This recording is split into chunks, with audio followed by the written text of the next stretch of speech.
네,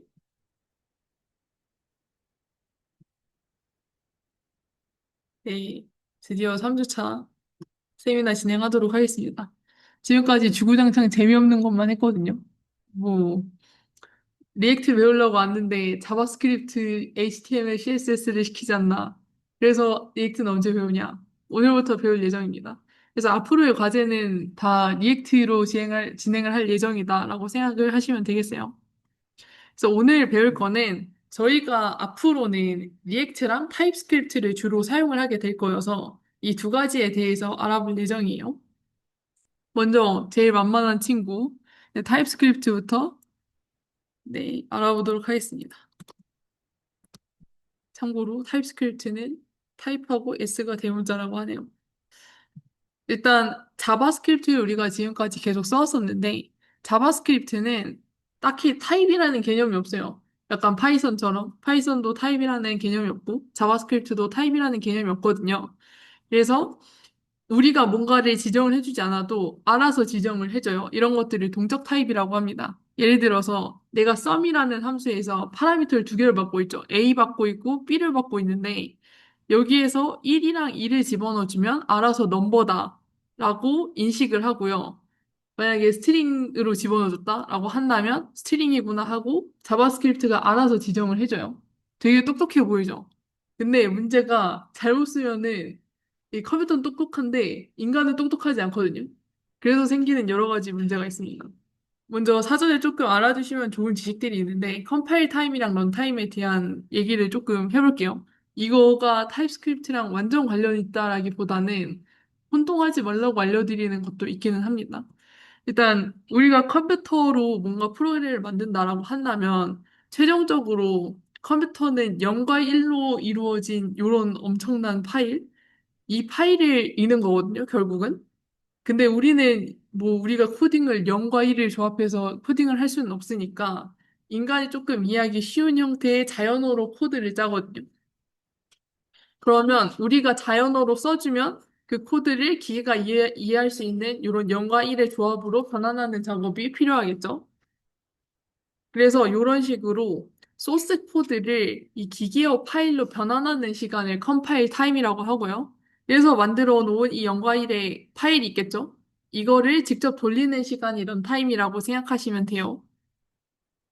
근데 이제 타입스크립트 같은 경우는 요 중간에 하나의 더 과정을 거치신다고 생각하시면 될 것 같습니다. 여기서는 컴파일 타임하고 런 타임이었는데 이 컴파일 타임 전에 트랜스파일이라는 시간을 따로 둬요. 이게 뭐냐면 이 타입스크립트가 자바스크립트로 변환되고 그 자바스크립트가 이런 기계어로 변환이 되고 최종적으로 실행이 된다라고 생각하시면 될 것 같아요. 그래서 결국은 이 자바스크립트에 타입을 살짝 얹어놓은 거예요.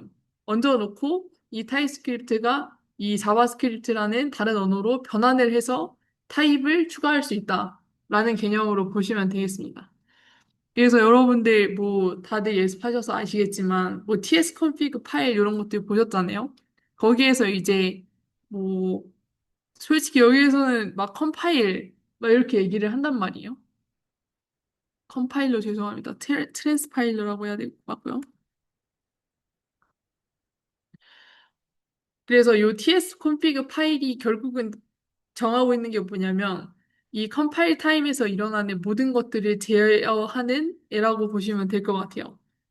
그래서 여기에서 뭐 컴파일 어쩌고 저쩌고 이런 내용이 나온다고 하면은 사실상 트랜스파일이라고 이해를 하시면 됩니다. 이 프론트 세계에서 이 트랜스파일이랑 컴파일을 되게 같이 섞어서 얘기를 하는데 사실은 타입스크립트를 자바스크립트로 변환하는 모든 세팅을 tsconfig에 다 적어놨다라고 보시면 되고요. 그리고 이런 것들 보실 거거든요. 뭐 tsc 이런 것들 보실 건데 이거는 트랜스파일링을 해주는 대상이라고 보시면 될 것 같아요. 그래서 결론을 말씀드리면 타입스크립트는 자바스크립트에 타입을 얹어 놓은 거다. 그리고 그 타입을 변환할 때 트랜스파일이라는 과정을 거쳐서 이 변환을 해준다라고 보시면 될 것 같습니다. 그러면 이거 왜 써야 돼요? 라는 생각이 조금 드실 수 있는데 그걸 말씀드릴게요. 일단 자바스크립트는 말씀드린 대로 동적으로 타입이 결정된다라고 말씀을 드렸죠. 그래서 이 타입은 그럼 결국은 돌려보기 전까지는 모르거든요. 그래서 런타임에 타입이 지정된다라고 보시면 돼요. 왜냐하면은 우리가 코드만 봐서는 몰라요. 이걸 직접 다 돌려봐야지 얘 타입이 뭐였구나라는 거를 알기 때문에 런타임이 지정이 된다라고 보시면 되고요. 근데 이게 뭐가 문제냐? 허용하지 않은 타입까지 허용을 해버릴 수 있어요. 예를 들어서 우리가 덧셈이라는 이 함수를 만들었잖아요. 근데 이 덧셈이라는 함수에 숫자만 넣어야지 정상이잖아요. 그런데 누가 문자열을 집어넣었어. 그럼 요거는 허용해도 될까요? 안 될까요? 보통은 안 된단 말이죠. 그래서 이런 허용하지 않은 타입에 대한 제한이 없다. 이런 문제가 있고. 또 아예 그냥 완전 불가능한 타입이 있는데 그 타입 에러를 런타임에서 무조건 돌려봐야지만 알 수가 있어요. 실행 파일을 무조건 만들어 봐야지만 이 타입과 관련된 에러를 잡을 수 있거든요. 예를 들어서 뭐 인티저를 이 팝 리스트라는 거에다 집어넣고 팝을 시킨다라고 하면 팝은 우리가 가능한 게 뭐 스트링이라든지 아니면 리스트라든지 이런 자료형들한테만 가능하잖아요. 그런데 인티저에다가 팝을 하려 그래. 그럼 이거는 사실은 돌려보지 않아도 코드만 봐도 알 수 있거든요. 근데 이런 말도 안 되는 코드여도 실행을 해봐야지만 알 수가 있어요. 이런 게 이제 런타임에 나타나는 거의 단점이라고 보시면 될 것 같아요. 실제로 이거를 자바스크립트 파일에다가 써보시면은 에러가 하나도 안 뜨거든요. 그래서 이런 컴퓨터는 똑똑하지만 인간이 멍청할 때 나타나는 문제들, 이런 것들을 조금 더 잘 잡아줄 수 있는 방법이 없을까라고 해서 타입스크립트가 나왔다고 생각하시면 되겠습니다. 그래서 타입스크립트는 자바스크립트랑 다르게 아예 처음부터 타입을 지정해주는 언어거든요. 이런 동적 타입의 단점을 해결하기 위해서 아예 정적 타입으로 만들어진 언어라고 생각하시면 될 것 같고요. 이 자바스크립트는 직접 돌려봐야지 않은 런타임의 타입을 검사할 수 있는 건데, 타입스크립트는 이 자바스크립트로 변환하는 이 트랜스파일링 타입이라고 했죠. 요때 타입을 검사해서 직접 실행 파일을 만들지 않아도 타입이 맞는지 안 맞는지를 확인할 수 있게 만들어 놓은 언어라고 생각하시면 되겠습니다. 그래서 뭐 사용 예시를 드리자면 이렇게 sum A랑 B 여기에 이 파라미터들의 넘버라는 타입이 지금 지정된 게 보이시죠? 그리고 이상한 걸 집어넣으면 타입 에러가 떠요. 이런 식으로 사용을 할 수 있다라고 생각하시면 되겠습니다. 되게 뭐 별거 없어요. 자바스크립트에 타입을 추가했다라고 생각하시면 되고요. 이 팝이라는 것도 실행하기 전까지는 에러가 났는지 안 나는지 돌려보기 전까지는 몰랐는데 이 타입스크립트를 사용하면 여기는 뭐 스트링 문자열이 있어야 되는데 얘가 1을 그냥 집어넣기 때문에 타입 에러가 떴습니다. 라는 거를 다 보여주기 때문에 그런 디버깅 할 때 되게 유리하다라고 생각하시면 될 것 같습니다. 근데 뭐 요거는 그냥 번외 내용인데 이해 안 되셔도 그냥 상관없어요. 그냥 교양으로 말씀드리자면 타입스크립트는 사실 타입 에러를 무시할 수 있거든요. 왜냐하면은 타입스크립트는 자바스크립트로 변환된 다음에 컴파일이 되기 때문에 타입스크립트에서 에러가 발생돼도 컴파일만 잘 되면 실행 자체는 가능하거든요. 이게 뭔지는 한번 찾아보시고요. 그리고 아예 타입을 무시를 해버릴 수도 있어요. 타입스크립트에서 타입 에러가 나는데 이렇게 뭐 골뱅이 TS 이거 뭐 이런 거 쓰면은 실제로는 타입 에러가 나는데 그럼에도 불구하고 컴파일을 진행해라 라고 지정을 해줄 수 있거든요. 근데 절대 권장되지 않습니다. 왜냐하면은 이 타입 만들려고 타입스크립트 쓰는 건데 그거를 무시를 해버리면은 그냥 자바스크립트 쓰지 왜 타입스크립트 쓰나요? 그래서 이런 것들은 절대 권장되지 않는다라고 보시면 되겠습니다. 그러면 이 타입스크립트에서 사용할 수 있는 여러 가지 타입들, 자료형에 가까울 것 같은데 그런 것들에 대해서 간단하게 소개해 드릴게요. 이 타입은 여러분들 뭐 자바라든지 뭐 C++이라든지 이런 거 써보셨으면은 웬만하면 다 접해 보셨을 거거든요. 뭐 스트링이라든지 넘버라든지 참고로 얘는 인티저가 따로 있진 않아요. 넘버로 다 퉁칩니다. 그리고 불리언, 보이드, 스트링, 문제열 리스트 뭐 이런 것들이 있거든요. 그래서 사실상 직관적으로 다 알아보실 수 있고요. 뭐 그리고 일반적인 언어에서 보기 어려운 타입들도 타입스크립트는 다 지원을 해요. 예를 들어서 뭐 하이랑 헬로우 중에서 하나를 내가 허용하고 싶다라고 하면은 이런 식으로 어, 5호 연산자 같이 생겼죠. 요걸 가지고 지정을 해줄 수도 있고요. 아니면 객체의 타입을 지정해 줄 수도 있어요. 이런 식으로 타입스크립트는 일반적인 언어에 비해서 지원하는 타입이 되게 넓은 편이다 라고 이해하시면 되겠습니다. 그리고 여러 가지 타입 연산자라는 것도 활용을 하실 수 있는데 우리가 보통 합집합이나 교집합 이런 거 사용하잖아요. 요거를 그대로 사용하실 수 있다고 보시면 돼요. 뭐 스트링, 합집합, 불리언. 스트링과 불리언의 합집합이면 스트링도 되고 불리언도 된다. 이거겠죠? 그래서 스트링 되고 불리언 되고 인티저는 안 돼요. 그래서 타입 에러가 뜨네요. 그리고 뭐 스트링과 스트링이면서 불리언인 것 이런 건 없겠죠. 그래서 스트링을 집어넣으면 불리언이 아니어서 타입에러 뜨고 불리언을 넣으면 스트링이 아니어서 타입에러 뜨고 인티저는 당연히 타입에러 뜨고 되게 그냥 직관적인 그 연산이라고 보시면 돼요. 그리고 뭐 내가 하이라는 문자열만 허용한다. 그럼 이것도 하나의 타입으로 볼 수 있거든요. 그래서 A는 A에 하이를 할당하면은 얘는 오케이인데 바이를 할당하면 타입 에러가 뜨죠. 그래서 바이도 넣고 싶다면 합집합을 사용해서 이런 식으로 지정을 할 수 있고요. 하이랑 바이 이외에 다른 문자열이 들어오면 타입 에러가 떠요. 그래서 이런 식으로 되게 다양한 타입들을 만들어낼 수 있다라고 생각하시면 되겠습니다. 그리고 실제로 여러분들 프로젝트 할 때 엄청 많이 쓸 거거든요. 그래서 알고 계시면 좋습니다. 그리고 객체에서 살짝 이게 헷갈리실 수 있거든요. 그래서 객체 안에서의 오어 연산자, 엔드 연산자에 대해서 어, 합집합과 교집합에 대해서 간단하게 말씀드리면 이 객체에서 타입의 AG는 넘버여야 된다. 이게 뭘 의미하냐면 키값으로 AG를 가지는 모든 객체 집합에 대해서 이게 만족되어야 된다라는 얘기거든요. 네임도 마찬가지고요. 그래서 두 개를 합집합으로 때리면 AG가 넘버이거나 네임이 넘버인 모든 객체 집합을 다 허용한다라는 얘기거든요. 그래서 AG만 적으셔도 상관없고요. 네임만 적으셔도 상관없고요. 둘 다 적어도 당연히 상관없죠. 근데 반대로 그 교집합 연산이다라고 한다면 AG를 키로 가지면서도 네임을 모두 다 키로 가지고 있어야 돼. 그래서 둘 중에 하나만 가지고 있으면 안 돼요. 그래서 둘 다 이거를 키로 잘 가지고 있어야지만 타입 에러가 안 든다. 그래서 이런 식으로 연산자를 사용하실 수도 있습니다. 집합 연산자는 살짝 헷갈릴 수 있어서 조금 더 자세히 보시면 좋고요. 그리고 이거 이외에 여러 가지 특수한 타입들도 있어요. never, unknown, any 이런 것들이 있는데 어, 네버랑 언노운을 생각보다 꽤 쓰기는 하거든요. 저는 좀 많이까지는 아닌데 몇 번 좀 쓰긴 썼었던 것 같아서 여러분들도 알고 있으면 되게 좋아요.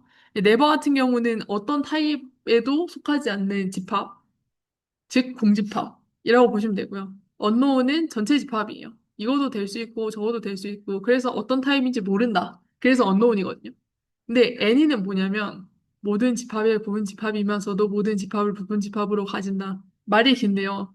이제 결론부터 말씀드리면은 애니를 만나면 모든 게 다 애니 타입이 돼요. 이제 조금 밑에 퀴즈를 한번 풀어볼게요. 그러면 넘버랑 네버의 교집합이면 이거 그냥 한번 풀어보세요. 한 30초 드릴게요.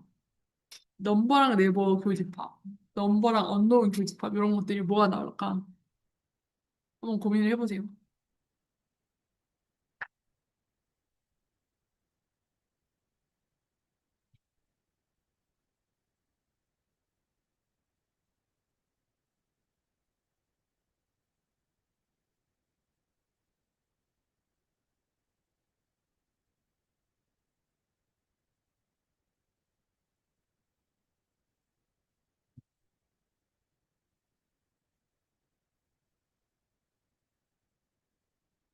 좀 해설을 드리자면 넘버의 공집합의 교집합을 구하래요. 그러면 공집합이 들어가 있으니까 공집합을 포함하는 교집합은 공집합밖에 없죠. 그래서 네버입니다. 그리고 전체 집합에서 이 넘버라는 집합, 전체 언노운이 있고 여기에 넘버라는 거에 교집합을 구하니까 답은 넘버겠죠. 근데 애니는 얘랑 닿으면 무조건 애니. 그래서 애니가 나옵니다. 그리고 넘버랑 네버를 만약에 전체 뭐야 합집합으로 연산한다고 하면 네버가 공집합이고 그 넘버가 이제 집합이 따로 있으니까 얘는 넘버가 될 거고요. 넘버가 있고 전체 집합인 언노인이 있다고 하면 두 개의 합집합은 언노인이 되겠죠. 근데 넘버랑 n이랑 합쳐지면 얘는 n이 묻으면 무조건 n이라 그랬죠. 그래서 n 타입이 나옵니다.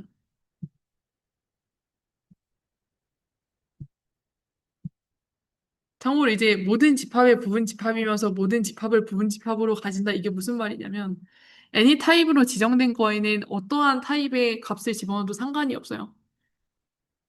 그리고 이 any 타입인 걸 어떤 타입을 가지고 있는 애한테 집어넣어도 상관이 없다. 이제 그런 얘기다.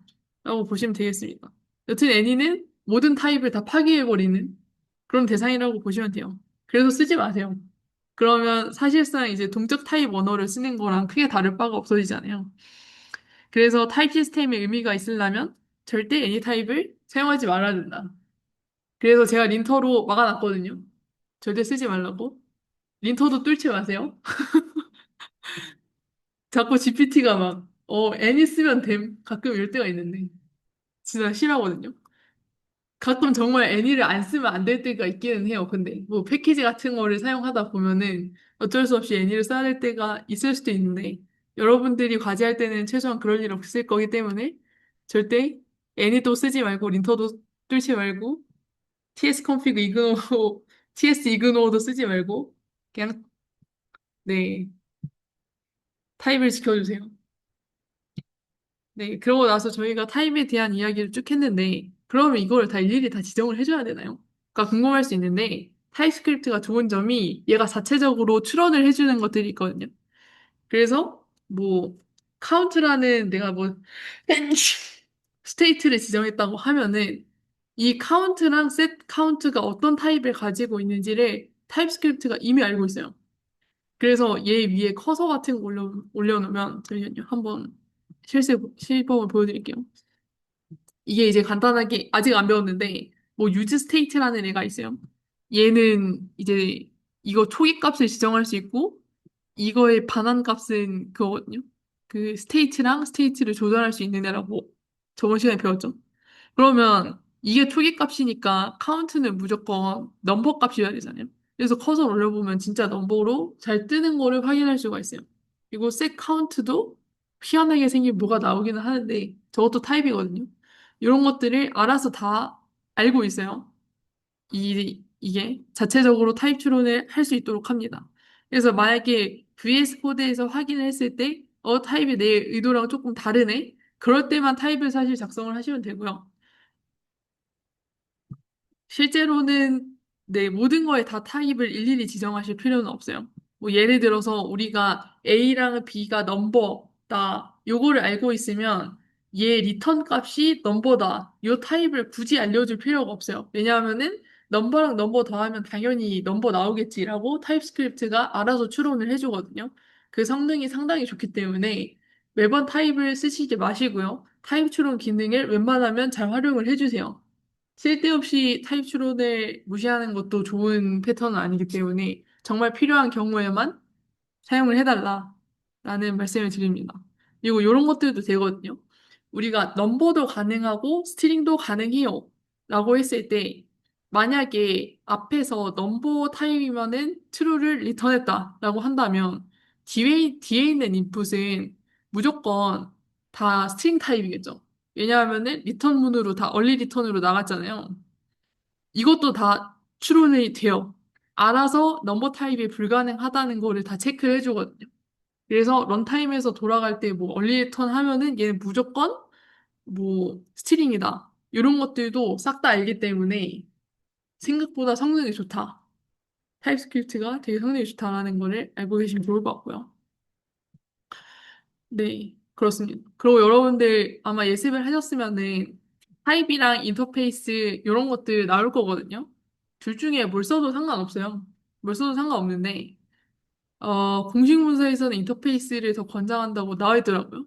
근데 저는 동의하지 않고요. 공식 문서는 그렇다고 하는데 이게 왜 그러냐면 그 타입을 사용했을 때 그 호버를 하면 떠요, 이게.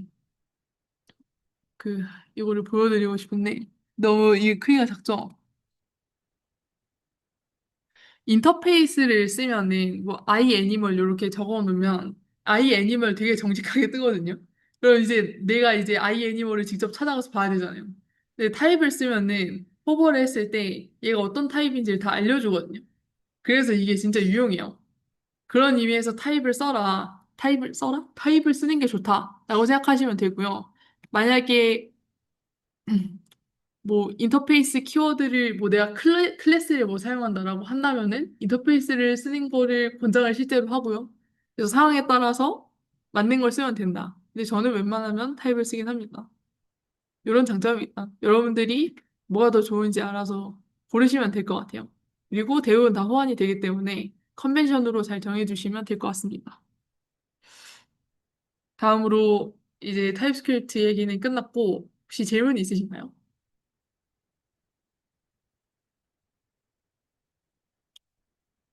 없어요.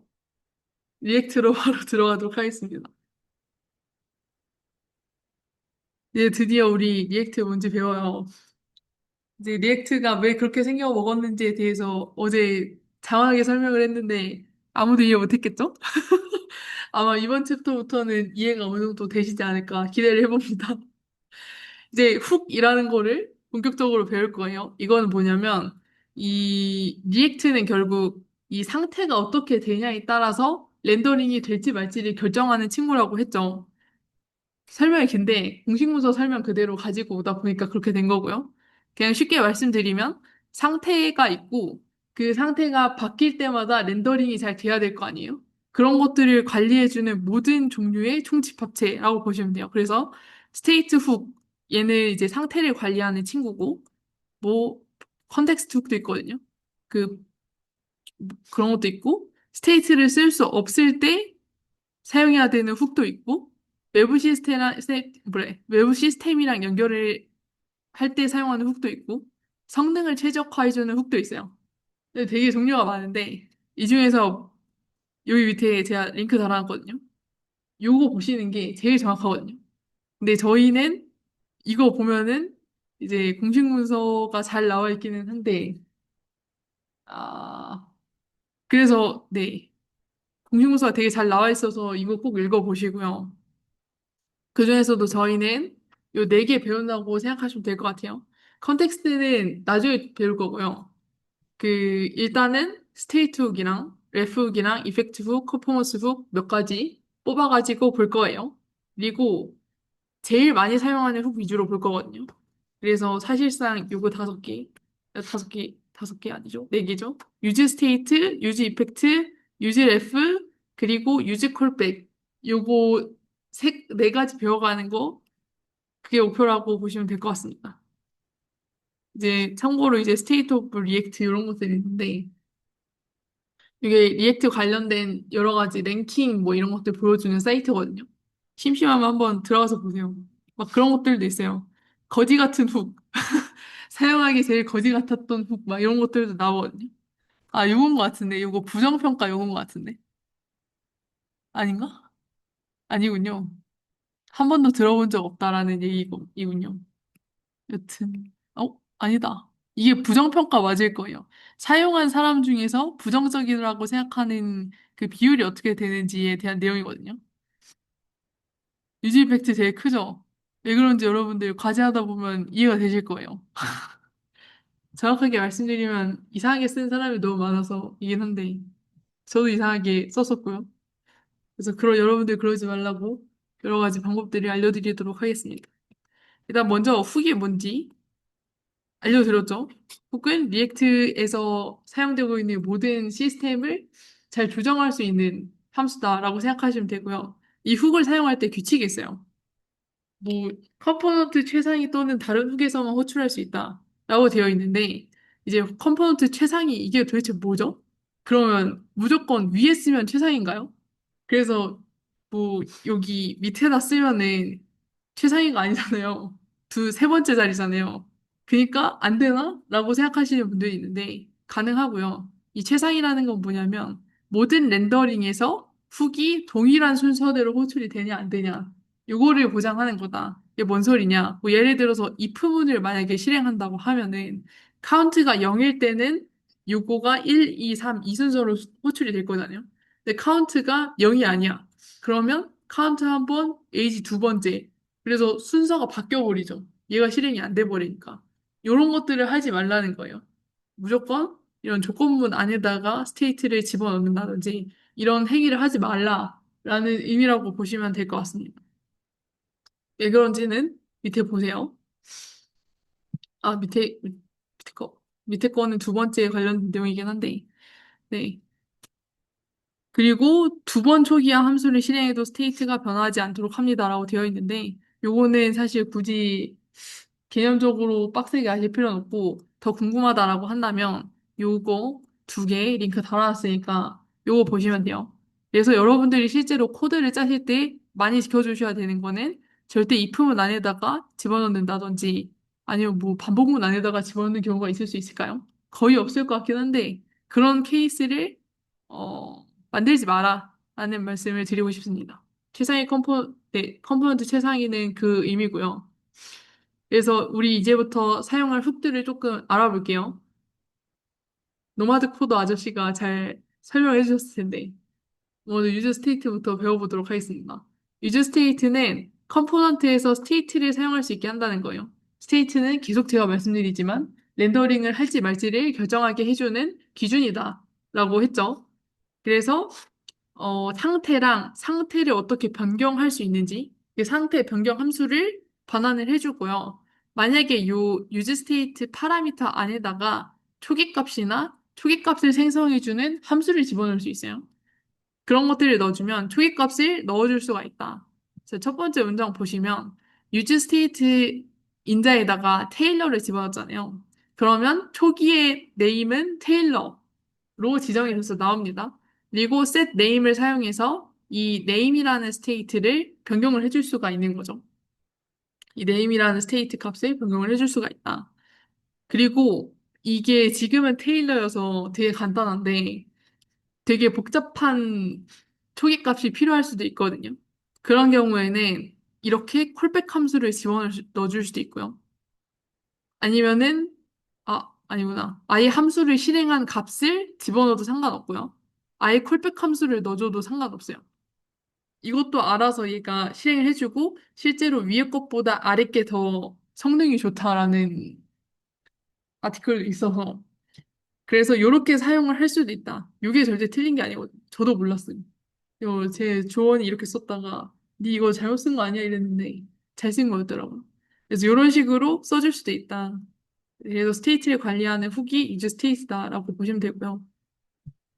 아까 말했듯이 스테이트를 변경을 할 때는 무조건 셋 스테이트를 사용을 해줘야 돼요. 이거는 이제 뒤에서 퀴즈를 풀다 보면은 이해가 되실 텐데요. 셋 스테이트를 사용해서 스테이트를 업데이트하는 게 규칙이에요. 규칙. 어, 뭐 이런 식으로 직접 카운트 플러스 1이라는 값을 집어넣어주면 할당을 직접 해줄 수도 있고요. 아니면은 이전에 있는 스테이트를 불러와서 요거에 얘를 조작을 해서 리턴을 해주면 요 값을 스테이트 값으로 변경을 해줄 수도 있어요. 그런데 여기에서 제가 뒤에다 적어놨네? 안 적어놨네? 여기에서 중요한 거는 스테이트 값이 고정이 되어 있다라고 제가 써놨는데 정확히 말하면 렌더링 시점에 스냅샷처럼 찍혀져 있거든요. 예를 들어서 이게 한번 실행이 될 때 카운트 값은 0으로 고정이 되어 있어요. 그래서 여기 있는 카운트도 0이고요. 여기 있는 프리 스테이트도 0이에요. 왜냐하면 렌더링 시점에 고정이 되어 있거든요. 그래서 0, 0이어서 셋 카운트는 다음 렌더링에는 뭐 1이 되겠죠? 그런 식으로 고정이 되어 있다라고 보시면 되겠습니다. 근데 이 상황에서는 얼마가 나올지 모르겠네요. 여튼 렌더링 시점에 고정되어 있다라고 보시면 되고요. 여기까지가 유즈 스테이트 내용이었습니다. 꼭 아셔야 돼요. 생각해보니까 유즈 스테이트 관련해서 2주차 때 제가 퀴즈를 내려고 했는데 안 풀고 넘어갔죠? 퀴즈 풀어봅시다. 네, 제가 요런 스테이트를 가지고 왔어요. 그러면 한 번 클릭을 했을 때 콘솔 로그에 뭐가 찍힐까? 이것도 엄청 많이 틀리시는 부분인데. 딱 두 개의 정답이 나올 수 있거든요. 자, 1 나올 것 같다. 손 들어보세요. 아무도 없어? 0이 나올 것 같다. 아무도 없네? 3이 나올 것 같나요? 뭐가 나올 것 같은지 한 30초를 드리도록 하겠습니다.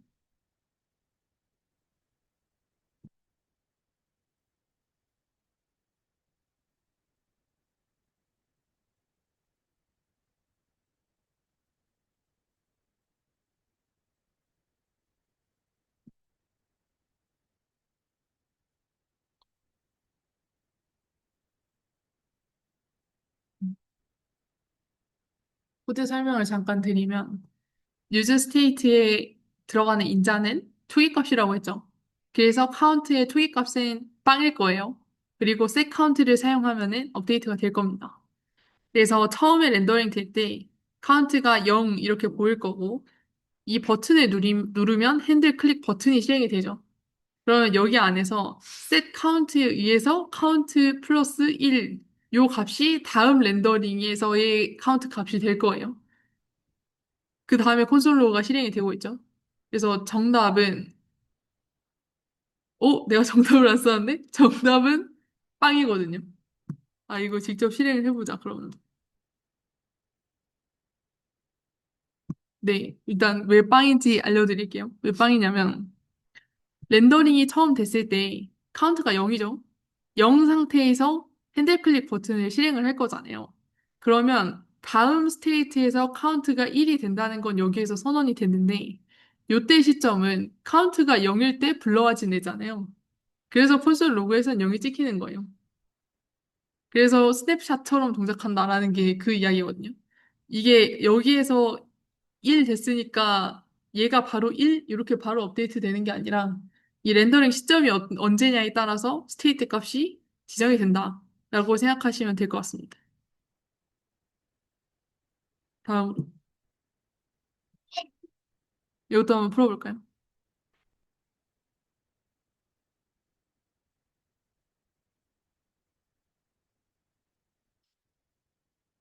저는 근데 이걸 볼 때마다 자꾸 데릴로그가 생각나는 것 같아요.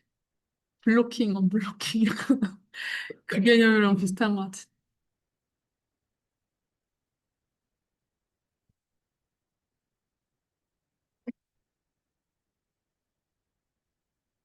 이것도 정답이 어느 정도 갈릴 것 같은데 1이 나올 것 같다. 한번 손 들어보시죠.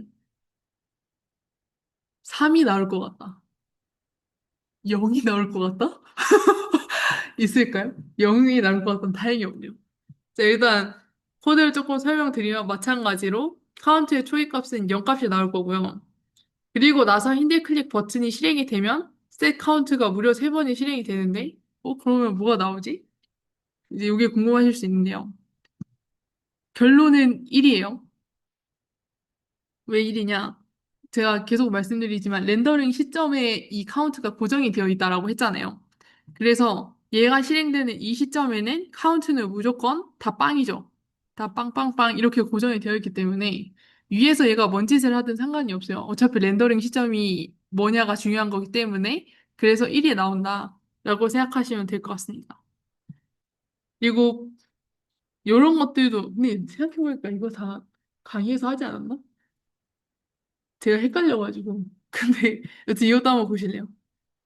화면에서 어떤 숫자가 나타날까요? pref count라는 이런 콜백 함수를 사용하는 경우에는 어떤 숫자가 나타날 것인가?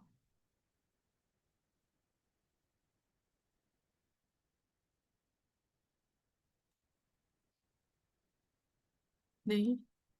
네, 결론적으로 말씀드리면 3이 나옵니다. 왜 3이 나오냐라고 하면 이 콜백 함수를 사용할 때는 그 이전 스테이트 값이 변하는지 안 변하는지를 체킹을 할 수 있거든요. 그렇게 만들도록 설계가 되어 있어요. 그래서 이런 식으로 해도 이전 스테이트 값이 뭐냐에 따라서 변화를 할 수 있게 만들어 놓은 인자라고 생각하시면 돼요. 그래서 최종적으로 3이 출력이 됩니다. 그래서 저는 만들 때 이런 콜백 함수를 굳이 많이 사용을 하지는 않는 편이긴 하고요. 물론 근데 그거는 스타일에 따라서 다를 수 있으니까. 결론적으로는 요 경우든 다 이해를 하고 있으셔야 된다라고 알아두시면 좋을 것 같습니다. 그래서 스테이트를 드디어 이해를 하게 되었네요. 이제 쓰셔야 됩니다. 다음으로 유즈 이펙트 들어가도록 할게요. 이제 유즈 이펙트는 뭐냐면 외부랑 동기화를 해야 될 때 사용하는 훅이에요. 이제 뭔 소리냐면 이제 첫날에 제가 말씀드렸는데 리액트는 그리고 싶어 한다 이런 얘기 했잖아요. 근데 사실 모든 케이스에서 그러면 너무 좋은데 실제로 개발을 하다 보면은 그려놓은 거를 다시 가지고 와서 업데이트 해야 되는 경우도 있고 이제 그런 케이스들이 좀 많거든요. 그래서 그런 리액트스럽지 않는 코드들을 다뤄야 될 때가 있어요. 그럴 때 유지 이펙트를 사용한다라고 생각하시면 될 것 같습니다. 그래서 뭐 상태에 의해서 도움을 업데이트하는 게 아니라 이미 그려진 거를 읽어온 다음에 외부 시스템이 어떻게 변하냐에 따라서 동기화를 해주고 싶을 때가 있거든요. 그런 경우에 유지 이펙트를 사용을 한다. 리액트가 아닌 코드 너무 극단적인 표현인 것 같긴 한데 리액트스럽지 않은 코드라고 생각하시면 될 것 같아요. 이런 경우가 뭐가 있냐면 서버랑 소통할 때 이제 서버랑 소통을 해서 서버한테서 데이터를 받아서 그거를 업데이트를 해야 돼요. 그럼 그게 스테이트가 변하는 건가요? 그게 아닌데 그 도움을 업데이트 해줘야 되는 경우들이 있거든요. 그래서 유즈 이펙트가 들어간다라고 보시면 될 것 같습니다. 그리고 여기에서 외부는 로컬 스토리지 이런 것들도 다 포함이에요. 뭐 로컬 스토리지에서 데이터를 받아와서 요걸 기준으로 렌더링을 새로 해. 여기서 근데 좀 오해하지 말으셔야 되는 게, 여기 셋 데이터 있는데 왜 리액트스럽지 않다 그래요? 라고 말씀하실 수 있는데요. 스테이트를 쓴다 안 쓴다로 리액트가 맞다 아니다를 따지려는 게 아니라 이 렌더링의 기준이 스테이트냐 아니냐 요거를 사실 보고 싶은 거기 때문에 이 특정 외부 시스템에 의해서 렌더링을 새로 하고 싶은 경우에 유지 이펙트가 사용된다라고 보시면 될 것 같습니다. 그리고 제가 이 코드를 보여주는 이유는 여러분들이 이번에 과제하실 때 이런 것들을 많이 쓰게 되실 거예요. 뭐 자동 저장 기능이라든지 아니면 뭐 유저가 키보드를 뭘 눌렀냐 이런 것들을 파악하는 것도 어떻게 보면 외부 시스템 동기화거든요, 다. 그래서 이런 식의 유지 이펙트를 많이 사용하실 수가 있다라고 보시면 될 것 같습니다. 그래서 여러분들 리액트 상태를 관리해야 될 때가 있을 텐데 이때 굳이 유지 이펙트를 쓰실 필요가 없는 거예요. 물론 써도 돌아는 가거든요. 근데 불필요하게 많이 사용한다라고 보시면 될 것 같아요. 그래서 아예 리액트 공식 문서에서 여러분 이펙트 그렇게 쓰는 거 아님 이러고 이제 작성을 해준 게 있거든요. 요거 보시면 좋고요. 뭐 이렇게 쓰는 케이스들이 있어요. 저도 이제 안티 패턴 막 이거 안티 패턴임 막 이러고 지적 많이 받는데 이펙트가 그런 면에서 조금 부정평가가 많은 게 있습니다. 이제 뭐 예를 들어서 뭐 내가 10시가 언제인지를 내가 뭐 알고 싶어. 그래서 오늘 날짜를 일단 이니셜라이즈 해놓고 10시를 내가 새로 만들어서 처음 렌더링 될 때 이게 실행이 되는 거거든요. 빈 괄호를 집어넣으면. 그러면 데이트 초기 값으로 10시를 집어넣게 해주고 싶어. 뭐 그럴 수도 있잖아요. 돌아가요. 매우 잘 돌아가고요. 근데 안티 패턴이에요. 그럼 어떻게 쓴? 리액트만으로도 충분히 사용할 수가 있죠. get today 10 o'clock 데이터 이런 식으로 해서 오늘의 10시 데이터를 이 new 데이 반환하는 어떤 함수를 두고 얘를 사실 초기화 값으로 넣어주면 되잖아요. 그래서 이런 식으로 첫 렌더링 시점에 뭔가를 내가 실행을 하고 싶어서 어, 유지 이펙트를 사용한다는 거는 안티 패턴이다라고 생각하시면 되고 웬만하면은 이런 식으로 다 그 호환이 돼요. 그래서 유지 이펙트가 필요한 곳과 필요하지 않은 곳을 잘 알고 있으셔야 되고요. 그 기준은 외부 시스템과 동기화가 되고 있는 상황인지 아닌지 그거에 따라서 판단을 하시면 돼요. 여기에 잘 써 있어요. 불필요한 이펙트 제거하는 방법. 이런 것들 쭉 있거든요. 자, 여기 써 있죠. 외부 시스템과 동기화하려면 반드시 필요하다.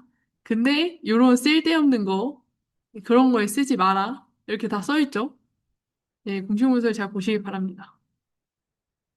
그리고 또 많이 잘못 쓰는 게 뭐냐면 의존성 배열이거든요. 네, 의존성 배열이라는 게 뭐냐면 이 외부 시스템이랑 동기화를 시킬 때 이 컴포넌트 리렌더링이 일어날 거거든요. 뭐 예를 들어서 스토어드 데이 이거 너무 거지 같은 예시인데 위에 걸로 보여드리겠습니다. 오,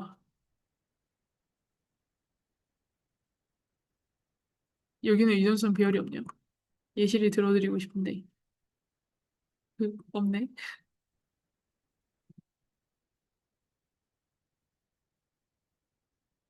네, 뭐 예를 들어서 내가 id라는 애를 스테이트로 지금 쓰고 있잖아요. 그런데 유지 이펙트 내 함수에서 id가 뭔지 아닌지에 따라서 뭐 시스템 동기화를 뭐 진행을 하고 있는 게 보이시죠? 그러면은 만약에 id 값이 바뀌었어. 그러면 요것도 다시 실행을 해줘야 되죠. 이런 식으로 이존성 배열에 들어가야 되는 값이 이미 그런 것들을 이제 요 배열 안에다가 집어넣는다라고 보시면 돼요. 그런데 여기 안에 들어가야 되는 내용들이 이미 다 정해져 있거든요. 여러분들이 막 일부러 렌더링이 뭐 실행이 되면은 무조건 이거 실행시키려고 뭐 임의로 쓴다든지 그렇게 할 수가 없어요. 이미 다 정해져 있고요. 이거를 저희가 린터에서 다 설정이 되어 있거든요. 그래서 여러분들이 아마 의존성 배열에 이상한 걸 넣었다든지 뭔가를 안 넣었다든지 한다면 린터가 터져요. 그래서 그 이유가 궁금하다고 하면 여기도 이제 하도 사람들이 이상하게 써가지고 공식 문서에 엄청나게 크게 볼드체로 이렇게 써놨거든요. 절대 선택할 수 없다. 그래서 여기 유지 이펙트 안에서 사용하고 있는 이런 스테이트가 있다면 요 두 개만 넣어줘야 되고요. 두 개 중에 하나만 넣어도 안 되고요. 두 개 말고 다른 걸 집어넣어도 안 돼요. 이런 식으로 안 넣어주면 안 된다. 그리고 네, 그런 이야기들이 있어요. 그래서 이미 정해져 있으니까 어차피 린터가 터지면서 다 보여질 거거든요. 뭐 안 넣었어요, 뭐 안 넣었어요. 다 보여질 거기 때문에 그런 것들 터지면 왜 터졌지? 하지 마시고 내가 이전성 배열에 넣어야 되는 게 있는데 안 넣었구나 라고 생각하시고 넣어주시면 됩니다. 그래서 여기 내가 안에서 사용하는 이 콜백 함수에서 사용하고 있는 스테이트가 있으면은 모두 다 넣어주셔야 되고요. 포함되지 않으면은 안 된다. 그리고 더 넣어도 절대 안 된다. 요거를 말씀드리고 싶습니다. 여기까지 유지 이펙트. 엄청나게 이상하게 쓰는 사람이 많습니다. 그래서 조심을 하셔야 되고요. 다음으로 유지 래프 보도록 하겠습니다. 유지 래프는 뭐냐면, 제가 이제 어제도 하루 종일 그 얘기했어요. 리액트는 그리고 싶어 합니다. 리액트는 그리고 싶어 합니다. 이랬는데, 실제로는 그게 너무 힘든 경우가 많아요. 뭐, 포커스를 잡는다든지, 그런 게 이제 대표적인 예시거든요. 그래서 기본적으로는 돔에 직접 접근하지 않는 걸 권장을 하는데, 요게 필요할 때가 있어요. 그럴 때 돔 API를 직접 컴포넌트 안에서 쓰시는 게 아니라 유즈 래프를 사용하시면 리액트 안에서 그런 것들을 다 지원을 해줄 수가 있어요. 정말 필요할 때 사용을 하시면 되고요. 리액트의 스테이트로 충분히 처리를 할 수 있는 건데 유즈 래프를 쓴다. 그런 거는 안티 패턴이고요. 근데 유즈 래프를 써야 될 때에서 잘 사용하는 거는 아주 잘 사용한 사례라고 보시면 될 것 같아요. 예를 들어서 인풋에다가 내가 포커스를 주고 싶어, 항상. 그러면 처음에 딱 봤을 때, 화면을 봤을 때 포커스가 잡히고 싶어. 그러면은 이거 스테이트로 어떻게 해요? 저는 이게 할 수 있는 방법이 뭐 있기는 한데 되게 빡세단 말이에요. 그걸 훨씬 더 쉽게 할 수 있는 게 유즈래프의 사용 사례다라고 생각하시면 되겠습니다. 그래서 뭐 유즈래프를 먼저 선언을 해주시고 요 인풋 레프에 대한 거를 우리가 JSX로 선언해준 애한테 이제 레프라는 거를 걸어줄 수가 있거든요. 기본적으로. 그래서 인풋이라는 거를 인풋 레프를 사용해서 내가 가지고 오겠다. 이 돔 노드를 가지고 오겠다. 그리고 이 노드를 내가 조작을 잘 해줄 거예요. 이런 것들을 지정할 수 있는 게 유즈 레프의 사용 사례다라고 생각하시면 돼요.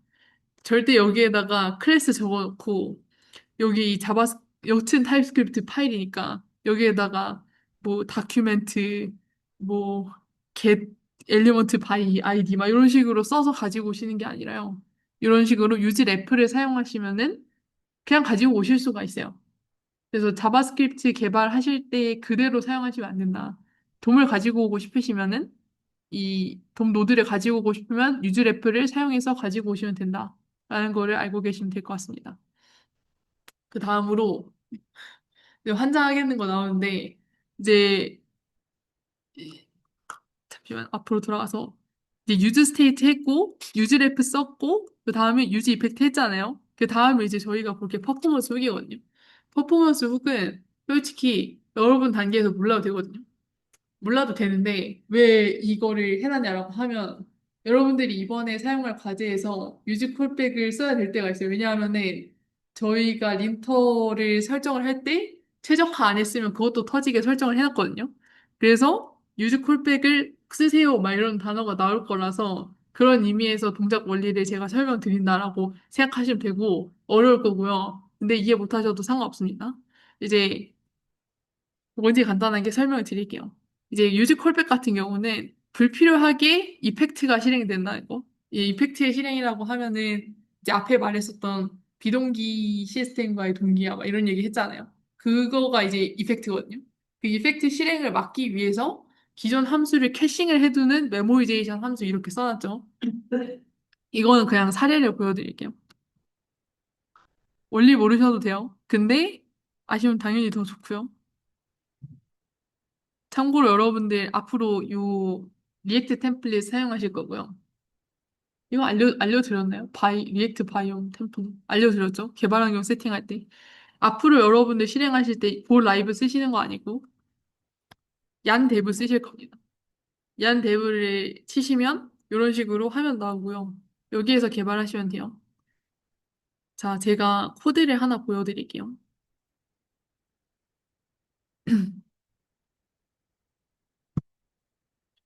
내가 이제 이펙트 사용해서 뭐 아주 쓰레기 같은 코드거든요. 근데 이제 예시를 위해서 그렇게 적어놨으니까 이해를 좀 해주시고, 이 쇼 카운트라는 걸 사용해서 콘솔에다가 카운트를 계속 찍히게 만들고 싶어요. 이 카운트 스테이트를.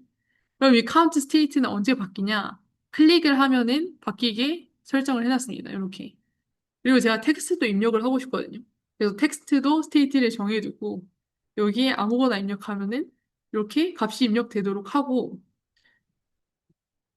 네, 그렇게 실제로 만들어뒀어요. 그러면 여러분이 생각했을 때, 만약에 내가,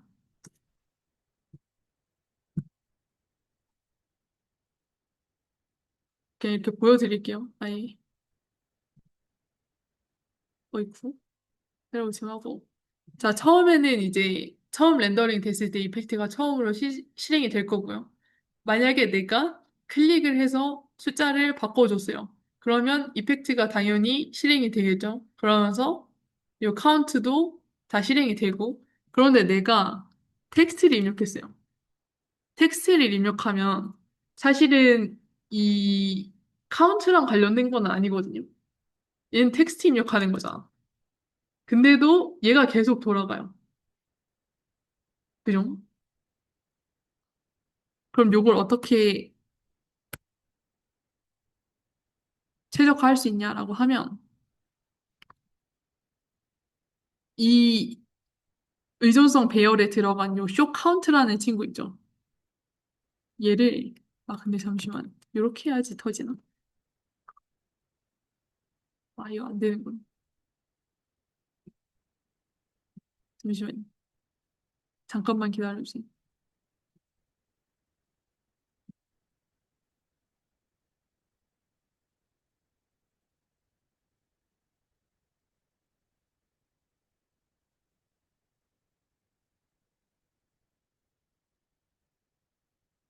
어?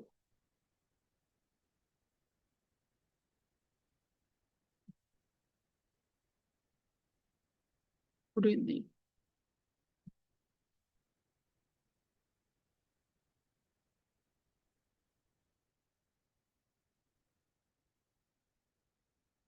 뭔가 싸한데.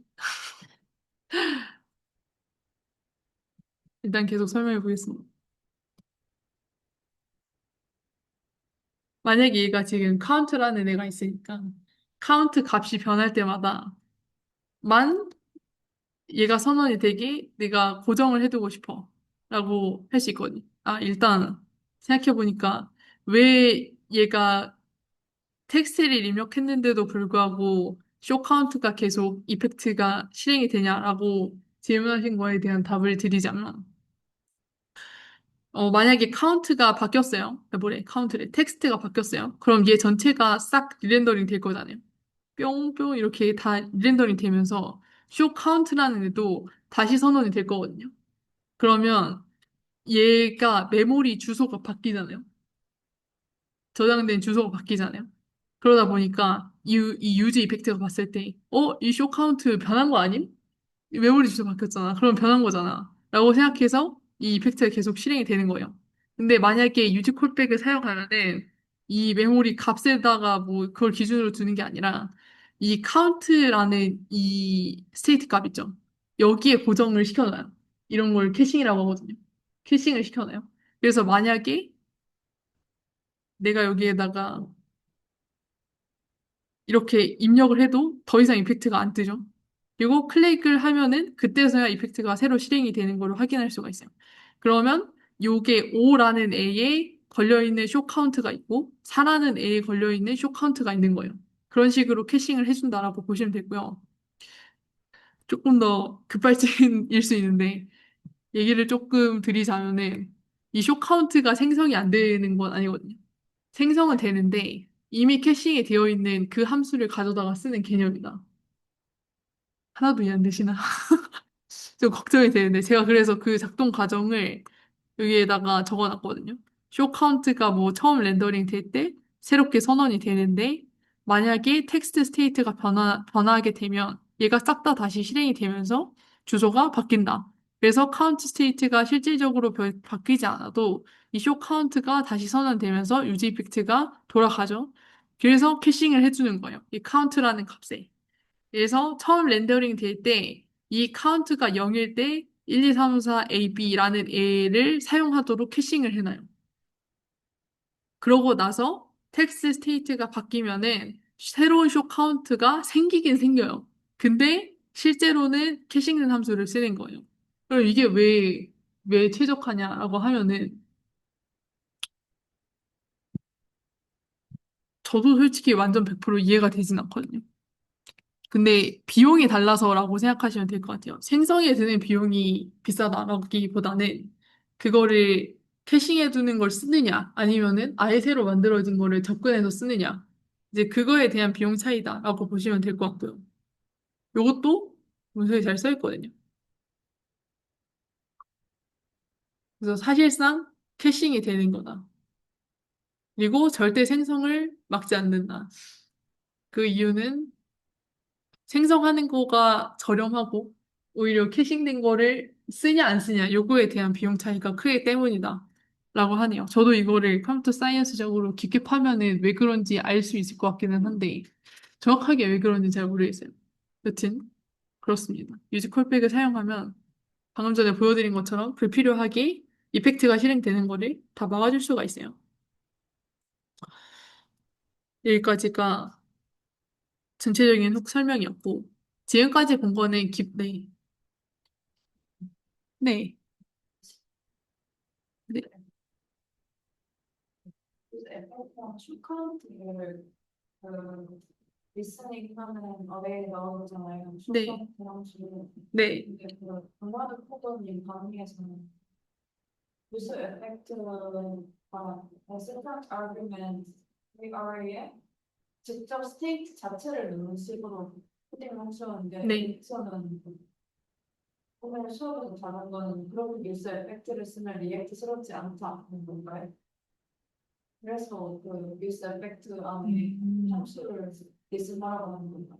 일단 스테이트는 무조건 넣어주셔야 되고요. 그래서 노마드 코더가 잘못됐다는 건 아니에요. 근데 제가 이걸 제대로 이해를 했는지 모르겠는데 어떻게 쓰셨다는 건가요? 이게 뭐 예를 들어서 여기 안에서 if, count, 뭐, 뭐 어쩌고 저쩌고 뭐 이렇게 썼다라고 하면은 요거는 무조건 카운트를 넣어줘야 돼요. 요걸 물어본 게 맞나요? 그렇지. 뉴스 음. 엑스를 써가지고 달성한 거를 슈퍼백 업기가 유사의 백 안에 그냥 차트를 리스 하나 하면 그 목표했던 바를 달성할 수 있지 않았나 싶어서 음. 슈퍼백을 가지고 있어. 아, 요렇게 바로 카운트를 집어넣으면 되지 않냐? 이 말씀이신가요?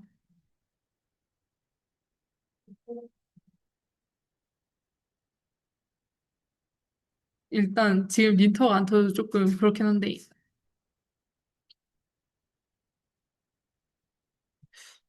제가 알기로는 이 쇼 카운트에서 카운트가 쓰냐 안 쓰냐를 유지 이펙트 요 구문 안에서 확인을 할 수는 없잖아요. 사실 요거가 안 보인다고 치면 그렇기 때문에 쇼 카운트를 집어넣고 만약에 이 쇼 카운트 안에서 뭔가 이존성 배열이 필요하다라고 하면 그 안에서 따로 처리한다라고 생각하시면 될 것 같아요. 뭐라고 해야 될까요? 여기 안에서도 카운트 쓰니까 그냥 자동으로 여기에서도 카운트 쓰면 안 되냐? 이제 이거를 물어보신 거잖아요. 맞죠? 그래서 팩트가 네. 카운트를 리스하는 슈퍼백을 쓸 이유가 없지 않을까라는 질문이 있어요. 그쵸. 그러니까 요거를 굳이 쇼 카운트를 여기다가 안 넣고 카운트를 넣으면은 동일하게 동작하는 거 아니냐라고 하실 수 있는데 일단 쇼 카운트를 그건 제가 조금 더 찾아봐야 될 것 같고요. 근데 쇼 카운트가 안 보인다라고 쳤을 뭐라고 해야 되지? 쇼 카운트 안에서 있는 의존성 배열은 얘 안에서 따로 처리를 해줘야 되는 거고 그리고 쇼 카운트를 쓰는 애에 대해서는 쇼 카운트를 넣어주는 게 맞을 것 같아요. 구체적으로 왜 그런지는 저도 한번 찾아볼게요. 근데 이렇게 해서 바로 쓰는 거는 안 될 거예요. 근데 왜 린터 안 터지지? 제가 뭔가 설정을 잘못했나 봐요. 한번 찾아보도록 하겠습니다. 여기까지가 훅에 대한 내용이었고요. 다음으로는 커스텀 훅 들어가도록 하겠습니다. 이제 우리가 리액트에서 제공하는 기본적인 훅이 있는데 그거 이외에도 개발자가 직접 훅을 만들어줄 수가 있거든요. 근데 이걸 어떻게 만들어줄 수 있냐면 함수 명의 프리픽스를 유즈를 쓰시면은 커스텀 훅으로 인식을 해줘요. 그래서 뭐 지금까지 사용했었던 게 다 유즈 콜백, 유즈 레프, 뭐 유즈 이펙트 이런 것들이잖아요. 그래서 이런 식으로 프리픽스로 유즈를 사용해 주시면 커스텀 훅으로 인식이 된다라고 보시면 되겠습니다. 어? 제가 작은 화면으로 계속 보고 있었네요. 큰 화면으로 돌아가겠습니다.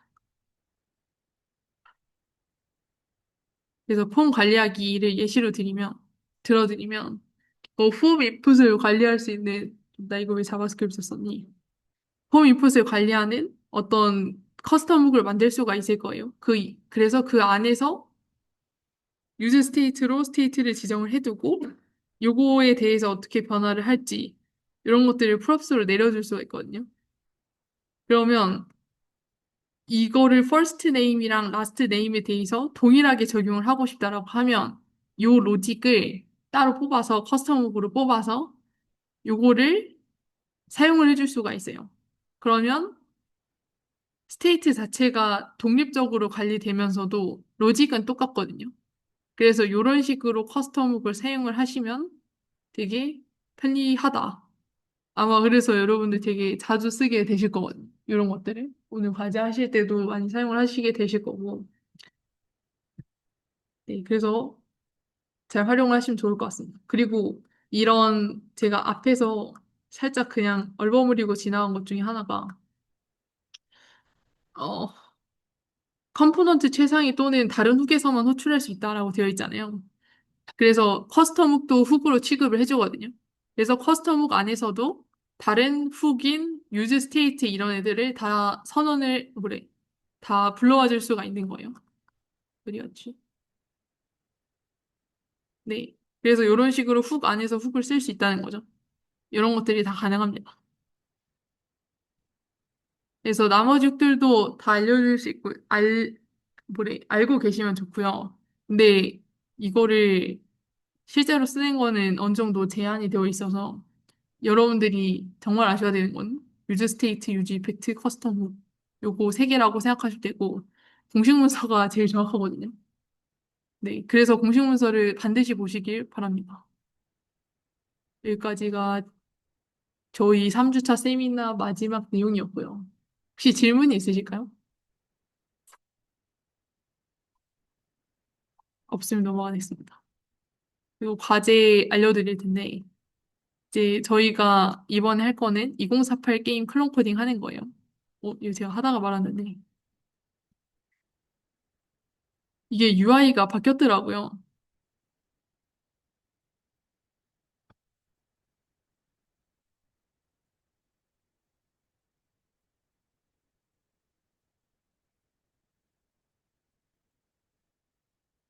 아, 요걸로 할 걸. 요걸로 합시다. 설마 2048 게임을 미리 해놓은 사람은 없겠지? 없었으면 좋겠고요. 근데 요거 따라서 하시면 되고요. 광고 안 넣으셔도 되고, 당연히. 그냥 2048 게임 그냥 뭐 UI는 알아서 잘 만드시면 되고요. 뭐, 기본적으로 키보드로 플레이할 수 있게 할 거예요. 뭐, 위로 이렇게 올라가서. 옆으로 가고, 요런 식으로 점수 올라가는 게 보이시죠? 그래서 요런 스와이프 기능이랑 이런 것들을 다 구현하시면 돼요. 그렇게 해서 다들 게임 아시죠, 여러분? 하시면 되고, 방향키로 조작이 가능해야 되고, 애니메이션은 제가 그냥 선택 스펙으로 집어넣고, 하고 싶으시면 만들어 보세요. 근데 진짜 어렵거든요. 만들어 보고 싶으시면 만들어 보시고, 방향키로 조작을 할 수 있게 해주시면 되고, 128이라는 타일이 생성이 되면 게임이 종료가 되면 됩니다. 그리고 종료될 때의 그 뭐지? 결과창? 그런 거는 알아서 만드세요. 왜냐하면 제가 이거를 한 번도 끝났다라는 거를 본 적이 없어서 게임 오버 빼고는 본 적이 없거든요. 성공했습니다. 막 이런 거. 그래서 그런 것들은 직접 상상을 해서 잘 만들어 보시면 될 것 같습니다. 하다 보면 되게 중독적이어서 좋을 것 같고요. 그리고 여기 아래에 제시된 것 중에서 하나 이상을 추가적으로 구현을 하시면 돼요. 뭐 예를 들어서 새로 고침하면은 게임판이 유지가 된다. 점수가 표시된다. 언더 버튼을 누르면은 이전 턴의 상태로 돌아간다. 이제 이게 뭐냐면 여기에는 기능이 없는데 이제 이런 거 같은 경우에는 어 이제 이런 식으로 뒤돌아갈 수가 있거든요. 이런 것들을 구현을 해보셔도 되고요. 그리고 블록 이동할 때 애니메이션 나타나는 거 구현하셔도 돼요. 그래서 이런 거 중에서 하나 이상을 구현을 하시면 2048 클론 코딩이 된다. 죄송해요. 말이 안 나오네. 2048 클론 코딩 과제가 마무리된다라고 보시면 되고요. 이게 힘들거든요. 만들기가 힘들어서 이 로직을 제가 짠 건 아니고 저희 전 쌤사장님이 짜셨고요. 그거를 여기다가 적어놨어요. 여기 박수 치신 분이 짜셨고요. 아, 손흔 드신 분이구나. 그래서 요거를 잘 가져다가 쓰시면 도움이 될 것 같아요. 근데 이게 너무 어렵다 싶으면은 GPT한테 짜달라고 하셔도 되고요. 여튼 이거를 굳이 다 쓰실 필요는 없고요. 그냥 필요하시면 가져다가 쓰세요. 그래서 요것도 마찬가지로 다음 세미나가 26일이거든요. 26일 다음 주 금요일 누군가 한숨을 쉰 것 같은데? 26일 오후 8시까지 선택 스펙이랑 같이 어떤 거 구현했는지 알려주시고 배포하신 클론 코딩 사이트 지소를 올려주시면 됩니다. 그리고 무학작도 마찬가지로 8시 전까지 수행을 해주시면 되고요. 그리고 마지막으로 말씀드리고 싶은 거 혹시라도 여기에 내 이름이 있다. 꼭 저한테 과제를 했다면은 멘션해서 알려주시기 바랍니다. 질문 있으실까요? 근데 진짜 9월만 고생하세요. 10월은 두세 명이서 같이 하는 과제 나갈 거라서 지금보단 괜찮지 않을까라고 기대를 하고 있습니다. 여기까지 진행을 하고 오늘 수고 많으셨습니다.